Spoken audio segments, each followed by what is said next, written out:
आचार्य साधना जी के विचार, अप्सरा कैसे हुई बिल्ली साधना में दिव्य रहस्यमय कथा। आचार्य साधना जी का दिव्य संदेश। आप सभी साधकजनों और जिज्ञासुओं को आचार्य साधना जी का सादर प्रणाम। आज हम आपको ले चलेंगे एक ऐसे रहस्य में जिसे जानना सिर्फ ज्ञान नहीं बल्कि चेतना के दरवाजे खोलने जैसा अनुभव है। आचार्य जी कहते हैं, दुनिया की सबसे सूक्ष्म ऊर्जा स्त्री नहीं, स्त्री से निकलने वाली अप्सरा चेतना होती है। और सबसे कठोर साधना वह नहीं जो पहाड़ों पर की जाती है, बल्कि वह है जो अपने भीतर की वासनाओं को रूपांतरित करके उन्हें शक्ति मिलन में बदल दे। आज की इस कथा में आप जानेंगे एक अप्सरा कैसे अपने रूप को बदलकर बिल्ली जैसी साधना शक्ति में परिवर्तित हुई। आप सुनेंगे कि संभोग शब्द जिसे लोग सबसे गलत अर्थ में लेते हैं, वह वास्तव में तांत्रिक परंपरा में ऊर्जा संयोग कॉन्शियस यूनियन कहा गया है, जो ब्रह्मांड की सबसे ऊंची साधनाओं में से एक है। लेकिन यह सब एक कथा के रूप में है। रूपक है, संकेत है, सीधे सीधे नहीं बल्कि रहस्य के वस्त्र में लिपटा हुआ। वह जंगल जहां साधना का द्वार खुलता है। आचार्य जी कहते हैं, साधक को साधना नहीं बुलाती, साधक की पवित्रता साधना को अपने पास खींच लाती है। यही बात सिद्ध करने के लिए कथा शुरू होती है एक घने, शांत और दिव्य जंगल से, जहां सूरज की रोशनी भी पेड़ों के पत्तों से छनकर आती थी, जहां हवा में धूप, चंदन और मिट्टी की सुगंध घुली होती थी, और जहां हर रात हवा में एक अजीब सी स्पंदना उठती थी। उसी जंगल में एक युवा साधक तप कर रहा था, जिसका नाम था अधीश्वर। अधीश्वर में एक बात अनोखी थी। वह भय से नहीं, साधना के प्रति प्रेम से जंगल में आया था। रात होते ही वह घने वृक्षों के बीच बैठ जाता, आंखें बंद करता और अपने भीतर उठती ऊर्जा का निरीक्षण करता। लेकिन जिस दिन उसकी भीतर की शांति एक निश्चित स्तर पर पहुंची, उस रात एक घटना घटी। पहली बार अप्सरा ऊर्जा का स्पर्श। मध्यरात्रि का समय था, जंगल की हवाएं बिल्कुल शांत, मानो पेड़ भी सांस लेना भूल गए हों। अधीश्वर गहन ध्यान में था और तभी उसने सुना पत्तों के बीच हल्की सी सरसराहट। लेकिन यह आवाज जंगल की हवा की नहीं थी, यह आवाज थी पगचाप की, बहुत हल्की, बहुत कोमल, मानो किसी अदृश्य प्राणी के चलने की। अधीश्वर ने आंखें नहीं खोली, पर उसके भीतर की चेतना जाग उठी और अचानक उसके सामने एक बिल्ली प्रकट हुई, काली और सुवर्ण मिश्रित चमक वाली।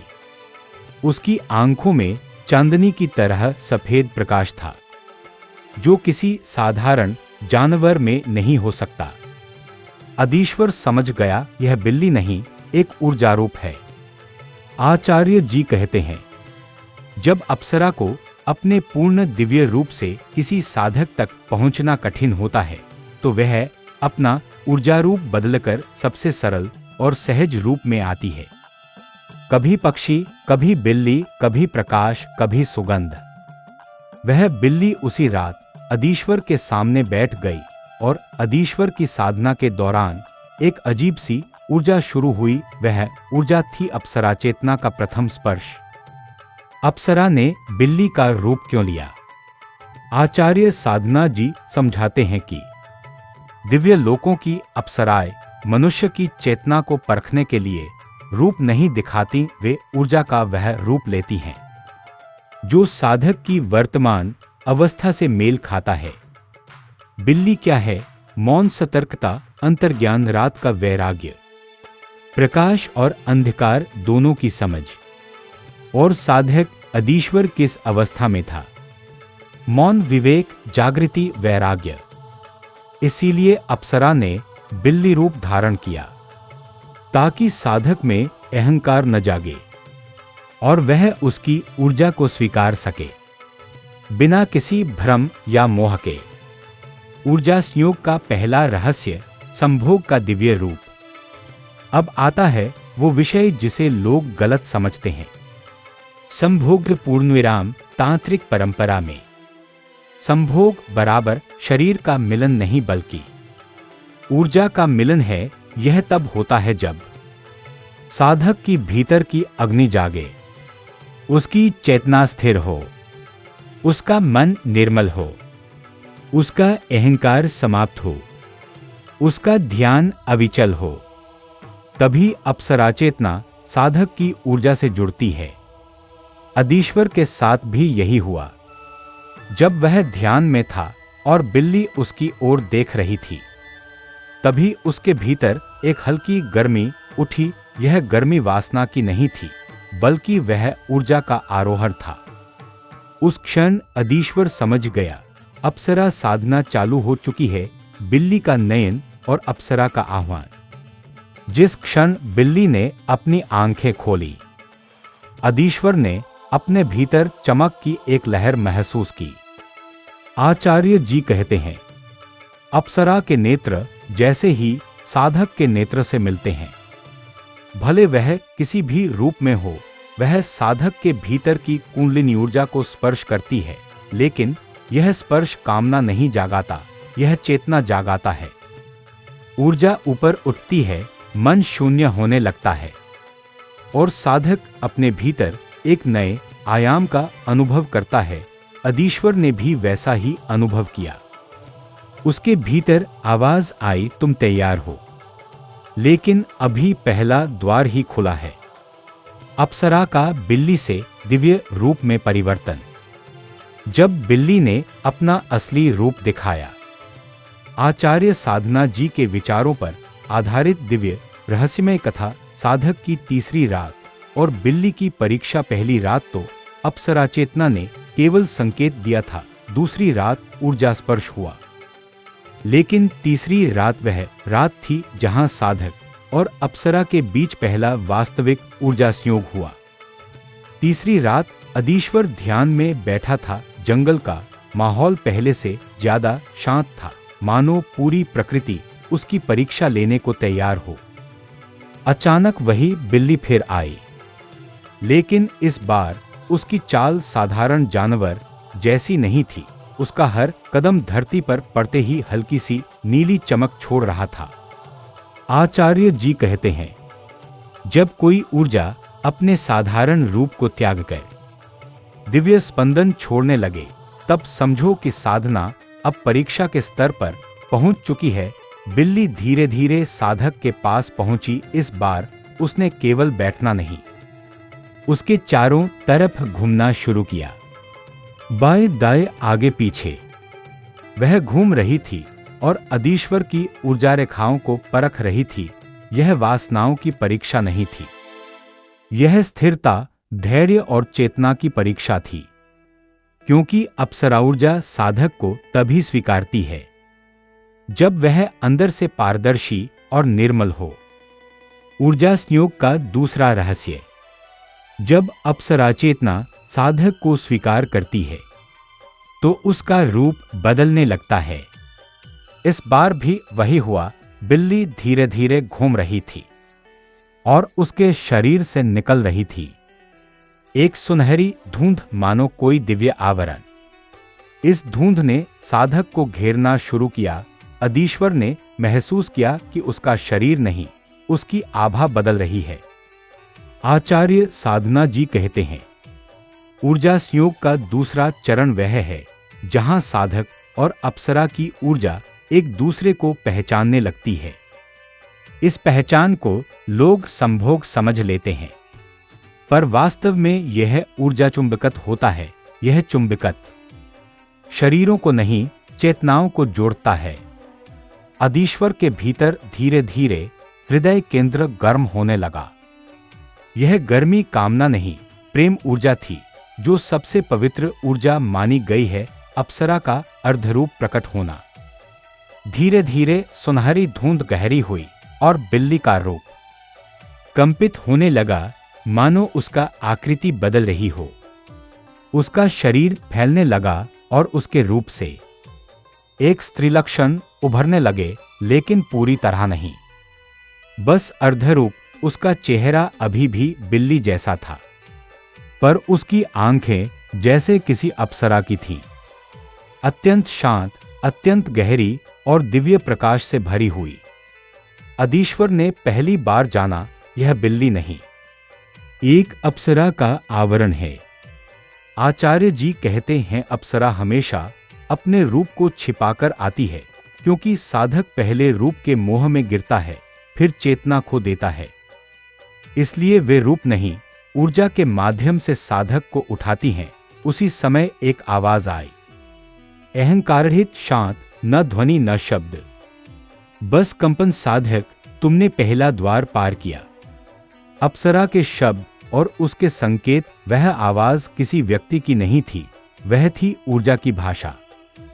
अप्सरा ने कहा, मनुष्यों ने संभोग का अर्थ खो दिया है, तुम्हें वह अर्थ वापस सीखना है। संयोग का अर्थ ऊर्जायकत्व है, शरीर का नहीं। अधीश्वर के भीतर प्रश्न उठा, मैं तैयार कैसे हूं? अप्सरा की आवाज आई, तुम्हें अपने भीतर 3 गांठें खोलनी होंगी। 1 काम गांठ, 2 अहंकार गांठ, 3 भय गांठ। जब तक ये 3 टूटेंगी नहीं, ऊर्जा संयोग संभव नहीं। यह सुनकर अधीश्वर समझ गया, अभी यात्रा बहुत लंबी है। पहली गांठ, काम की परीक्षा। पहली परीक्षा थी काम गांठ, पूर्ण विराम। लेकिन अप्सरा इसकी परीक्षा वासना से नहीं लेती, जैसा लोग सोचते हैं। वह परीक्षा लेती है ध्यान को भटकाकर। जैसे ही वह साधक के पास आई, उसके अर्धरूप से एक सुगंध उठी। कमल और चंदन की यह सुगंध साधारण नहीं थी, यह मन को खींचने वाली ऊर्जा थी। साधक को इसका विरोध नहीं करना था, सिर्फ इसे देखना था बिना प्रतिक्रिया के। अधीश्वर ने यही किया, वह सुगंध महसूस करता रहा, पर न आकर्षित हुआ न विक्षिप्त। यह देखकर अप्सरा ने कहा, साधक, पहली गांठ ढीली हो गई है। जब साधक ने तोड़ी दूसरी और तीसरी गांठ, अप्सरा ऊर्जा और साधक का दिव्य संयोग। दूसरी गांठ, अहंकार की परीक्षा। पहली गांठ, एक काम गांठ, ढीली हो चुकी थी, लेकिन असली कठिनाई शुरू अब होती है। आचार्य साधना जी कहते हैं, काम से बड़ा शत्रु अहंकार है। वासना मन को पकड़ती है, लेकिन अहंकार आत्मा को बांध देता है। तीसरी रात बीतने के बाद चौथी रात साधक अपने ध्यान में बैठा। वह जानता था कि अब अगला चरण अहंकार का होगा, पर उसे नहीं पता था कि परीक्षा किस रूप में आएगी। अचानक अप्सरा का अर्धरूप फिर प्रकट हुआ। इस बार उसकी आंखों में चमक तीव्र थी, मानो वे साधक की आत्मा में प्रवेश कर रही हों। उसने कहा, साधक, मैं तुम्हें दिखाऊंगी तुम कौन हो और तुम क्या बनना चाहते हो। यह कहते ही उसने अपने हाथ को उठाया और अधीश्वर के सामने एक दिव्य दर्पण प्रकट हो गया। पर यह दर्पण शरीर का नहीं, चेतना का दर्पण था। उसमें अधीश्वर ने देखा अपने पुराने जीवन की झलकियां। अहंकार के क्षण, गर्व, अपमान, विजय, हार और वह छुपी हुई महत्वाकांक्षा जो सबसे बड़ी बाधा थी, विशेष बनने की इच्छा। अप्सरा की आवाज आई, जब तक साधक विशेष बनना चाहेगा, वह दिव्यता से दूर रहेगा। साधना में विशेष होने की इच्छा भी अहंकार की जड़ है।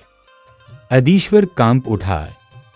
यह परीक्षा वासना से कठिन थी, यह भीतर की गहरी परत को चीर रही थी। लेकिन उसने दर्पण की तरफ देखा और आंखें बंद कर दी। वह बोला, हे शक्ति, मैं विशेष नहीं, मैं मात्र एक मार्ग हूं। और उसी क्षण अहंकार की गांठ टूट गई। अप्सरा मुस्कुराई, उसकी आंखों में अब सौम्यता थी। अप्सरा का दिव्य पूर्ण रूप प्रकट होना। अहंकार की गांठ टूटने का मतलब था साधक अब रूप से प्रभावित नहीं होगा। इसीलिए अप्सरा ने अपना पूर्ण दिव्य रूप प्रकट किया। उसका शरीर अब सुनहरी आभा से भरा हुआ था। लंबे केश चांदनी जैसे थे, उसका चेहरा तेज से चमक रहा था और उसके चरणों के पास अभी भी बिल्ली का हल्का सा ऊर्जा आभामंडल मौजूद था जिससे पता चलता था वह अभी भी द्वैत रूप में है। आचार्य साधना जी कहते हैं, जब साधक रूप से विचलित न हो तभी उसे दिव्य रूप दिखाया जाता है। अप्सरा ने धीरे से कहा, अब तुम मेरे वास्तविक रूप के योग्य हो गए हो। तीसरी और अंतिम गांठ भय की परीक्षा सबसे कठिन परीक्षा थी। भय की परीक्षा, इस परीक्षा के बिना ऊर्जा संयोग पूर्ण नहीं होता। अप्सरा ने अपना रूप बदल दिया। अब वह प्रकाश और अंधकार का मिश्रण थी। उसका शरीर आधा प्रकाश आधा धुआं। अधीश्वर घबरा गया। यह रूप सुंदर नहीं था बल्कि भयानक था। अप्सरा ने जोर से कहा, यही तुम्हारा भय है साधक। तुम प्रकाश को स्वीकारते हो पर अंधकार से डरते हो। जब तक तुम दोनों को एक स्वरूप न मानो ऊर्जा संयोग संभव नहीं। यह सुनते ही अधीश्वर ने अपने भय को देखा। असफलता का डर, अंधकार का डर, मृत्यु का डर, अकेलेपन का डर और दिव्य ऊर्जा में विलीन हो जाने का डर। उसने कांपते हुए अप्सरा के अंधकार रूप को देखा और कहा, तुम प्रकाश भी, तुम अंधकार भी। मैं दोनों को स्वीकार करता हूं। उस क्षण अप्सरा का रूप पूर्ण प्रकाश में बदल गया। भय की गांठ खुल चुकी थी। ऊर्जा संयोग की गहरी अवस्था, संभोग का रहस्य, तीनों गांठें खुल चुकी थी। अब साधना का सबसे पवित्र चरण शुरू हुआ। आचार्य जी कहते हैं, ऊर्जा संयोग वह अवस्था है जहां साधक की प्राणऊर्जा और अप्सरा की दिव्य ऊर्जा एक दूसरे में विलीन होने लगती है।